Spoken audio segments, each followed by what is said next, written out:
vaksin merah putih, di mana posisinya Pak Menteri? 20 miliar Pak untuk penelitian untuk vaksin merah putih. Mohon maaf, saya kalau salah koreksi. Itu Pak Menteri di sini loh, Menteri Pendidikan Dikti itu. 25 miliar, mau jadi apa? Ini bencana kemanusiaan iya, tapi bisnis iya. Dari sisi kementerian dan pemerintah menganggap itu tidak ada masa depan, tanda petik masa depan itu memang belum ada kemajuan berarti sehingga harus dari beli luar negeri. Telinga saya itu agak merah juga. Pak Rahmat, itu vaksin sudah sampai di Indonesia, masih banyak berkomentar di sana sini. Ya pasti ada alasannya gitu loh. Saya menghormati aja. Tapi paling tidak apapun narasi-narasi itu membuat rakyat bingung. Assalamualaikum warahmatullahi wabarakatuh. Pimpinan terima kasih, Bapak sekalian saya hormati, terkhusus Pak Menteri, selamat datang di Komisi 9, mitra kerja kita meskipun bukan orang baru. Sekali lagi selamat bergabung. Pak Menteri, di awal memang Bapak tidak banyak yang mempersoalkan kenapa background dari saya sini Pak, ya. Terkait dengan bukan dari orang Kementerian Kesehatan. Tapi saya termasuk yang percaya bahwa Bapak bisa akan masuk membawa kesehatan di bangsa kita ini untuk menjadi lebih baik.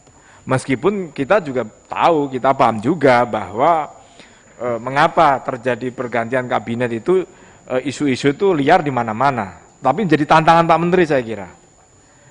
Bahwa tantangan itu harus dipegang teguh sebagai amanah. Tapi ada catatan Pak Menteri.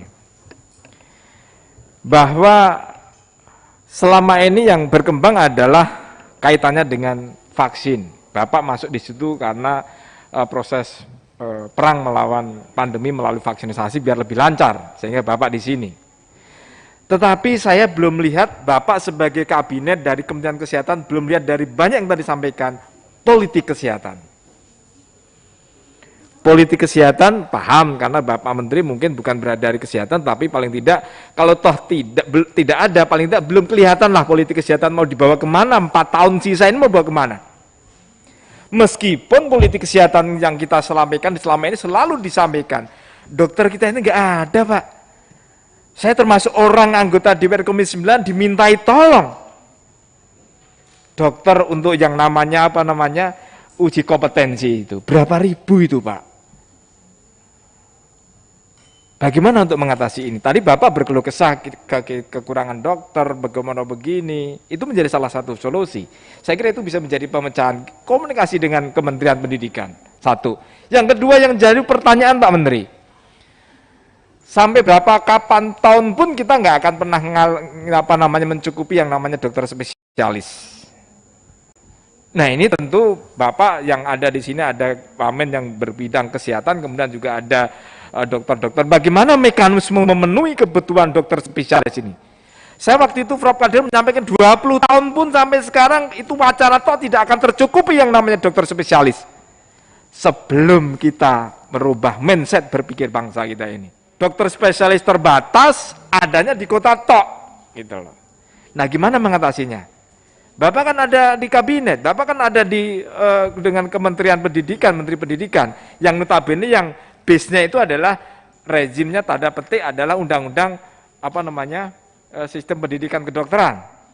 Itu ranahnya adalah di ranah komisi, bukan di kita. Nah satu-satu solusi itu aja merubah dari undang-undang itu Pak, kalau tidak nggak akan bisa Pak. Oke lah dalam jangka pendek kita hiruk pikuk masalah vaksin dan penyelesaian pandemi, setuju saya. Itu adalah yang sangat darurat yang harus kita selesaikan. Tapi jangan berpikir masa depan bangsa ini masalah kesehatan kedokteran di tangan Bapak. Nah saya ingin lihat gambaran politik kesehatan seperti apa. Kita sudah selalu sampaikan, kita selalu bahkan dari Kementerian Kesehatan rumusannya menyelesaikan untuk dokter spesialis sudah ada. Tapi tinggal bagaimana komitmen goodwill dari Bapak untuk berbicara dengan Kementerian Pendidikan karena di situ ranahnya. Itu kalau saya senang sekali mendengar ada mananya dokter spesialis itu adalah rumah sakit base.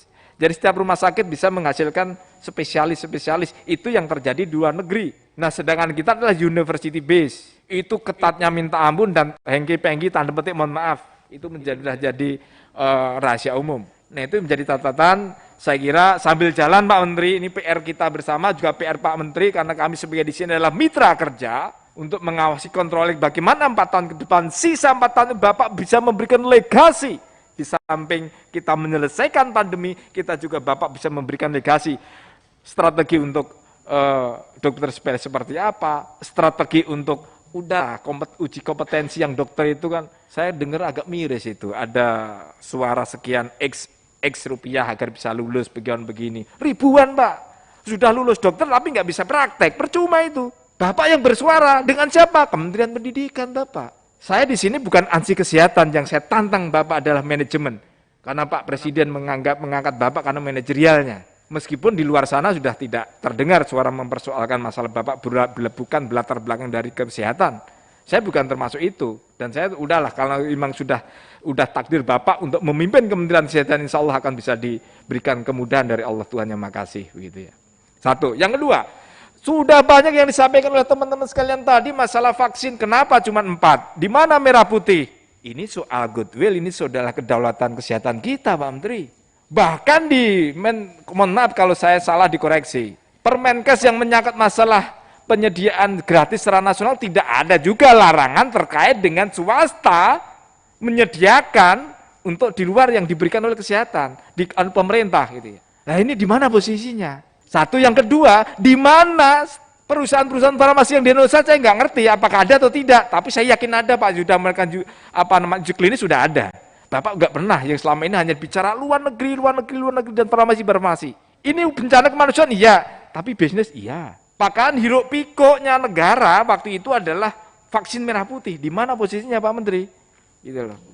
Apakah memang dari sisi kementerian dan pemerintah menganggap itu tidak ada masa depan, tanda petik masa depan itu memang belum ada kemajuan berarti sehingga harus dari beli luar negeri. Tapi paling tidak forecast masa depan dalam 2 tahun, 1 tahun, itu paling tidak vaksin di dalam negeri itu ada. Gitu. Entah itu merah putih, entah vaksin yang lain, sama sekali nggak ada. Bahkan Bapak di situ sebelum jadi kabinet di sini, masih wakil menteri sebagai wakil yang membidangi vaksin secara nasional, berapa Pak Menteri yang ingin saya sampaikan? 20 miliar Pak untuk penelitian untuk vaksin merah putih. Mohon maaf, saya kalau salah koreksi. Itu Pak Menteri di sini loh, Menteri Pendidikan Dikti itu. 25 miliar, mau jadi apa? Selain miliar untuk penelitian mau menciptakan sampai berapa jauh? Nah inilah bentuk komitmen kebangsaan kita ini untuk bagaimana agar itu belum terlihat. Ya mudah-mudahan karena vaksin yang ada di kita itu merah putih itu belum memasuki uji klinis tahap 1, masuk akal, saya terima. Meskipun belum ada, paling tidak sekarang ini Pak, mau kucing merah atau kucing putih, kalau bisa nanggap itu tikus, beli pun kita ambil dari luar negeri, tidak masalah. Tapi kita harus berbicara jauh ke depan. 1 tahun ke depan ini kan merah putih juga sudah ada. Bahkan saya termasuk yang percaya Pak Menteri, di luar merah putih itu sudah ada penelitian. Bahkan sudah ada uji klinis. Lah di mana posisi mereka itu? Apakah diberi karpet merah? Apakah kita tutup? Apakah mereka sudah investasi? Mungkin beberapa perusahaan farmasi sudah melakukan penelitian, ternyata tidak ada ranah dari negara untuk membeli. Walau alam, nggak tahu saya. Pertanyaan mendasar, boleh tidak? Nah, ini harus dijawab nih.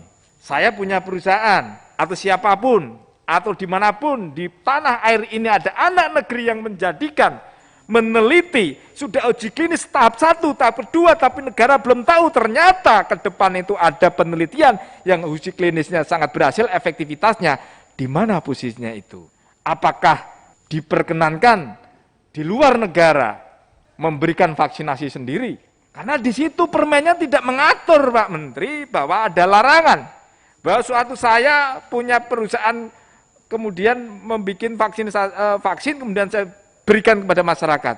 Nah ini juga perlu ada ranah. Ini harus ada satu namanya kelonggaran, kelulusan. Ini harus perlu dijawab Pak Menteri.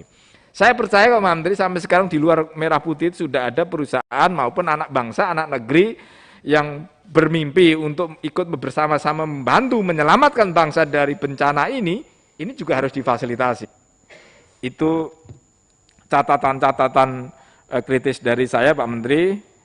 Kemudian kaitannya dengan di lapangan, saya termasuk yang mazhab setuju terkait dengan vaksin, karena begitu rakyat berharap sekali bagaimana vaksin, meskipun saya juga paham, di dunia maya banyak yang memutarbalikkan fakta tentang vaksin seperti apa. Belum narasi-narasi yang dari politisi, dari akademisi, dari para nakes sendiri terkait dengan vaksin itu, tetapi negara sudah memutuskan, ayo maju jalan terus. Kita bersama-sama bergotong royong, insya Allah Kadang saya juga, telinga saya itu agak merah juga. Pak Rahmat, itu vaksin sudah sampai di Indonesia, masih banyak berkomentar di sana sini. Ya pasti ada alasannya gitu loh. Saya menghormati aja. Tapi paling tidak apapun narasi-narasi itu membuat rakyat bingung. Nah gimana politisi nggak satu, gimana akademisi nggak satu, gimana nakesnya aja nggak satu. Gitu loh. Ini menjadi PR kita bersama. Paling tidak bencana ini, pandemi ini menjadi harus tugas kita untuk bergotong royong bersatu padu untuk melawan. Terlepas pro dan kontra, paling tidak kita harus bersatu padu, bergandengan tangan. Apalagi dengan Pak Menteri yang baru ini, tentu harapan kita, semua bangsa kita tentu memenuhi ekspektasi harapan masyarakat agar biar segera terkendali pengendalian COVID-19 ini. Itu Pak Menteri catatan kritis dari saya, paling tidak sekali lagi, meskipun di jangka pendek ini adalah soal vaksin, kita terima dengan ya memang apa adanya, tetapi yang kedua, political kesehatan bukannya tidak ada, tapi belum terlihat Pak. Sebatas hanya mayoritas kepada proses pengendalian COVID-19. Memang diterima, tetapi perlu dipikirkan bagaimana apa yang disampaikan di awal tadi. Begitu pimpinan, terima kasih yang dapat saya sampaikan, kurang lebih yang mohon maaf, salam sejahtera dan merdeka. Assalamualaikum.